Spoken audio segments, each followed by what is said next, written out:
Welcome to a Foxy Tech Tips tutorial on changing the display resolution on Windows 11. If you find this tutorial helpful, please consider subscribing to my channel and liking the video. From the Windows 11 desktop, go to the search bar at the bottom, search for Settings and open them.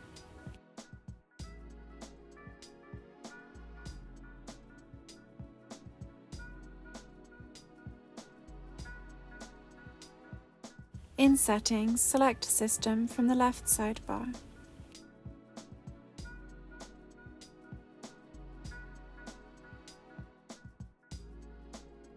Now select Display.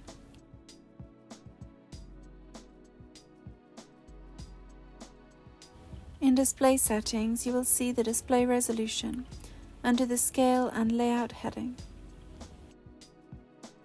Click the drop-down box that shows the current resolution to be given a list of other resolutions you can change to.